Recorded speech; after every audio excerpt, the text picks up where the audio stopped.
I am Jason Gast. I teach art at the Chesteron Middle School, and we're going to do a quick walkthrough of my show here at the Chesterton Art Center. To my right here, we've got Stanley. It was probably the first all black and white painting that I did. And so that was interesting to do that because I've primarily done color up until this point, well, monochromatic color. So here we've got Kiki, done with just white and ultramarine blue. And we have Tom Petty, who's done with just white and raw sienna. And that's the bulk of my work, is working with just two colors, whether it's a color in white, or as we'll see in a bit, two different individual colors.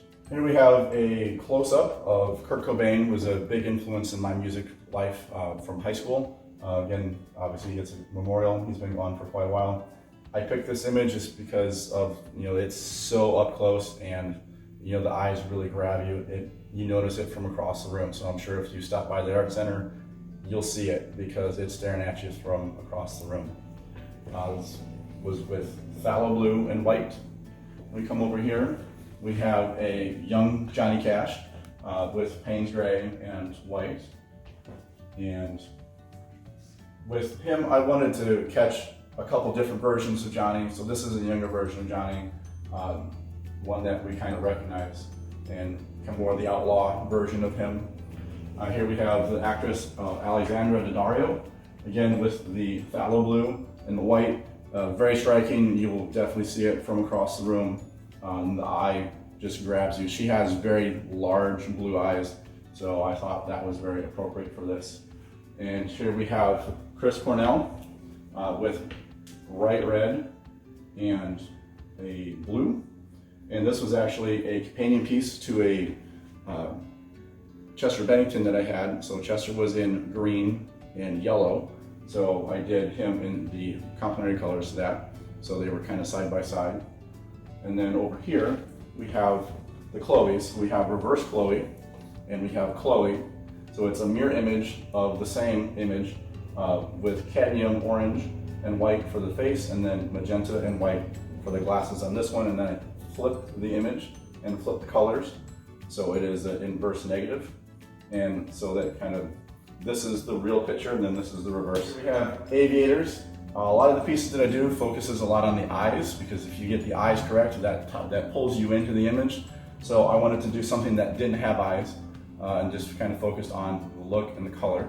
So the face is white with bright red, and then the hair is done with white and azurillion crimson. So this all kind of ties together to have an image that's very striking, but doesn't have that same look of the eyes pulling you in. Over here, we have Jimi Hendrix and The Experience. The Experience was an abstract piece that I did several years ago, and the Jimmy was one that I did a couple years ago. Jimmy is done with cadmium orange and white, and magenta and white for the headband. I had The Experience hanging up in my storage room, and I just happened to hang Jimmy up next to it and looked at them and was amazed at how well the colors flow together, and they're the right size, the background colors are the same, so I figured why not just display them together, because it works out really well that way. Here we have the second version of Johnny Cash. This is the older version of him, more towards the Hurt era, like one of his last albums. This is kind of the way that I remember him, because that's when I was alive. So I wanted to show that. This is Blue Eye. Like I said before, I draw eyes a lot. They're small, they fit into a lot of different spaces. This is actually the second time that I've done this one. I did this in pastel for a class project, and I really liked the image, so I decided to do it in blue on a small canvas. This is one of my first small canvases, trying to play with different sizes, see how things fit. This is phthalo blue and white. And then over here we have Dave Grohl, done with dioxide purple and white. This is actually a gift for my wife, because this is our favorite band. We've seen them several times in concert.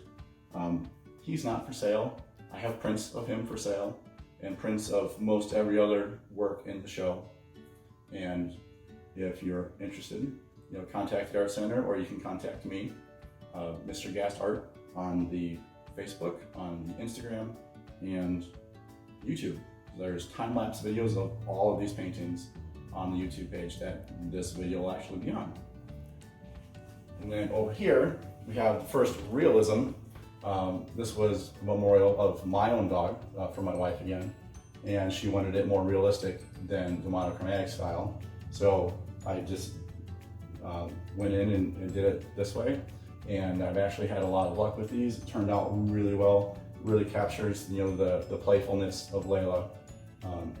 So again, this one's not for sale, but I do commission work. So if you're interested in something like this of your pet or of your child or of whatever celebrity you want, again, contact me and we can work something out. All right, so this is Jennifer Lawrence. Now, this one was kind of an experiment for me. The colors are a little wonky because it's the colors that were left over from the Layla painting that we just looked at. So the majority of her face is done with the tongue color that was mixed up for Layla, and then the hair is the raw sienna that was done with the rest of her hair. So I struggled a lot with this piece just to try to get things to look right because the color was just throwing me off. I like it now, but again, Jennifer Lawrence with leftover dog colors.